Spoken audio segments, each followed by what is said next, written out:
وركز فيهم، مش هقول لك حله حله، انا جاي اقول لك كلام في محله. اللي حصل في اول الموسم، مسكوك كسروك وخنقوك وعملوا معاك ده كله، فقال لك خلاص كده ايه، مش هينافس، ده بقى رابع خامس يبقى حلو قوي. كرم ربنا، لان ربنا اسمه العدل، يقوم انت اللي تخسر كل حاجه، واللي انت كسرته ده هو اللي وقف على رجليه وقدر يسند وقدر يقف لحد ما وقف وكون نفسه وطلع احسن منك وطلع اذكى منك وعمل اللي انت ما عملتوش. فهتيجي اعدها لك كده؟ لا. اول حاجه مش هدخلك الجمهور اللي انت عايزه في نهائي قاري، ايوه مش هدخلك. تاني حاجه اي نادي عليه فلوس ضرايب ولا حاجه كده ما دفعهاش لاتحاد الكوره مش هيشارك بقى في الدوري المصري. ومعنى ان انت مش هتشارك في الدوري المصري يبقى مش هتشارك افريقيا، يبقى ده يخش مكان ده. ازاي انتوا يعني هو ادم وطني كل ما يضايقكم تقوموا علينا احنا؟ ما هو احنا عايزين نعرف برضو ايه اللي بيتم. طيب مصطفى محمد احسن راس حربة في مصر حاليا، هم معروفين كده. خارجيا عمر مرموش ده بيلعب هنا وهنا، لكن مصطفى محمد ده راس حربة صريح.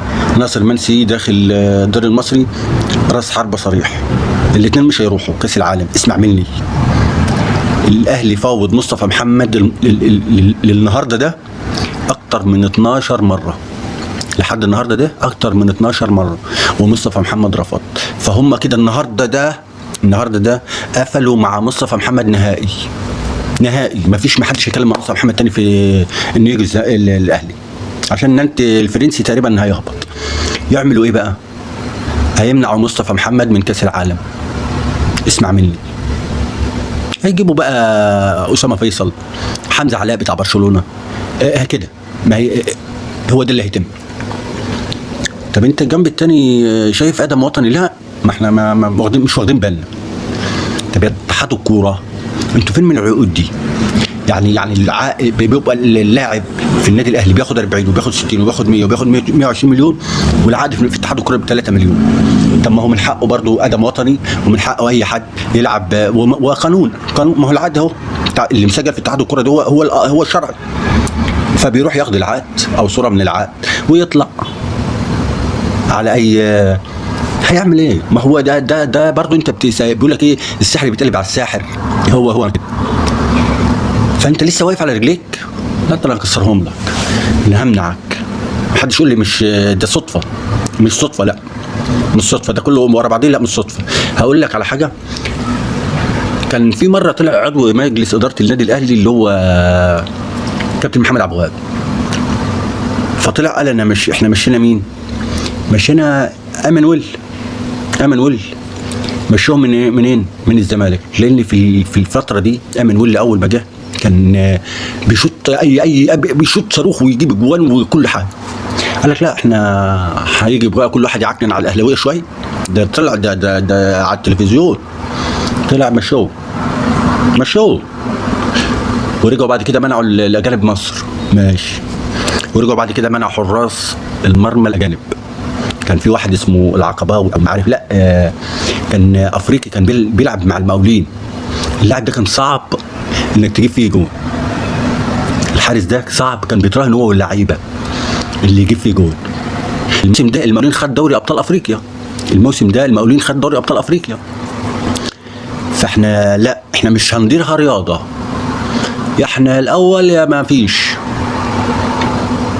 ده الموسم ده الزمالك بيدي لك كتالوج تمشي عليه. ده لو احنا عندنا مسؤولين عن الرياضه في مصر الموسم ده يغيروا قانون الرياضه في مصر.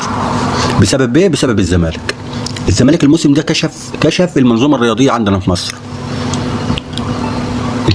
انت مكسر من اول الموسم، بسحب منك ارضك وباخد منك زيزو، وبطلع عليك ان انت مش راضي تروح. زيزو مش راضي يروح النادي عشان خايف انه يتضرب، والسفاره في العماره. وابراهيم فايق الاقيه مستنيه قدام النادي، وفجاه الموسم يخلص 5-6 بدل ما 30-6.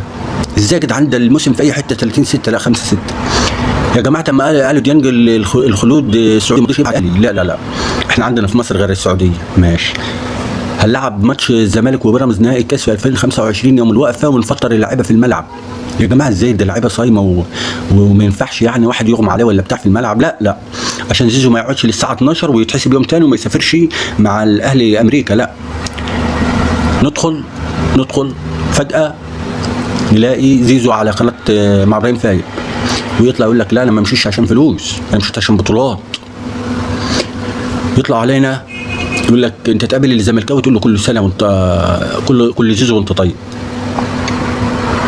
وربنا اسمه العدل، ربنا اسمه العدل. مهما تعمل وتكسر هيفضل الزمالك بجمهوره الجميل العسل اللي بيقدم صوره اللي تشرف اي مكان قدام شباب بلوزداد.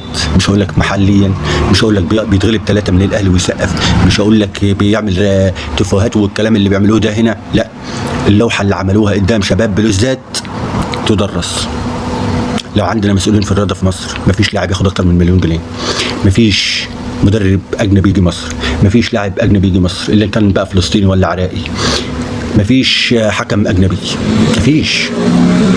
مصر اللي عملوا الزمالك الموسم ده المفروض لو عندنا ناس بقى خايفه على المنتخب هات بقى من الارياف والناس دي.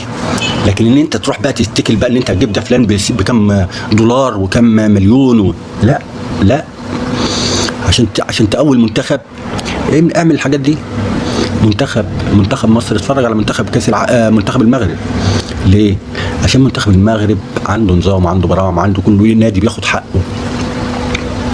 لكن احنا عشان ناس بنخاف من الناس، الاعلام بتاعنا ولا كانه من هنا، مش موجود، ما يأذرش، ما يوقفش مع الزمالك، ما نقط الضعف والقوه عند الفريق اللي هيلعب. لا، فهو ده الزمالك واحنا واخدين على كده. وان شاء الله كل التوفيق لنادي الزمالك، وان شاء الله الزمالك ادى، والتاريخ لكابتن جمال، والتاريخ للاعبين الزمالك، ان شاء الله يكون معاكم، وان شاء الله تكونوا ادى ويكون التوفيق لكم ان شاء الله.